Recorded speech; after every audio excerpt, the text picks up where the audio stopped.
हमारी पूरी दुनिया को रोशन करती है, हमारे फोन्स को चार्ज करती है और हमारी जिंदगी को मुमकिन बनाती है। लेकिन क्या कभी सोचा है कि यह आखिर काम कैसे करती है? चलें आज इसको बिल्कुल आसान लफ्जों में समझते हैं। तो सबसे पहला और बुनियादी सवाल, ये बिजली पावर प्लांट से निकलकर तारों से होती हुई हमारे घर के एक छोटे से बल्ब तक आखिर पहुंचती कैसे है? इस सफर को समझने के लिए हमें सबसे पहले बिजली की बिल्कुल बुनियाद को देखना होगा, और वो है करंट। जरा सोचें, एक तार एक हाईवे की तरह है और इस पर छोटी छोटी गाड़ियां हैं जिन्हें हम कहते हैं इलेक्ट्रॉन्स। जब ये सारी गाड़ियां एक लाइन में एक ही सिमत में चलना शुरू हो जाएं, बस इसी फ्लो को, इसी ट्रैफिक को हम कहते हैं इलेक्ट्रिकल करंट। लेकिन करंट के बहने के लिए एक शर्त है, रास्ता पूरा होना चाहिए, कहीं से टूटा हुआ ना हो, बिल्कुल एक रेस ट्रैक की तरह।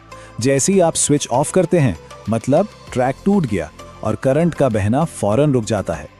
तो करंट को धक्का कौन देता है और इसके रास्ते में रुकावट क्या चीज पैदा करती है? चलें इन दो अहम कुव्वतों को देखते हैं। वोल्टेज को आप समझ लें कि ये वो पुश या प्रेशर है जो इलेक्ट्रॉन्स को तार में आगे धकेलता है। जितना ज्यादा वोल्टेज होगा उतना ही जोर से धक्का लगेगा। और दूसरी तरफ है रेजिस्टेंस यानी मुजाहमत। ये आप समझ लें एक किस्म की फ्रिक्शन है, एक रुकावट जो करंट के फ्लो को धीमा करती है। अच्छा, कभी सोचा है तारें गर्म क्यों हो जाती हैं? हाँ, वो इसी रेजिस्टेंस की वजह से होता है। और ये तीनों चीजें यानी वोल्टेज, करंट और रेजिस्टेंस आपस में एक बहुत ही सादा लेकिन अहम फॉर्मूले से जुड़ी हुई हैं, जिसे कहते हैं ओहम का कानून।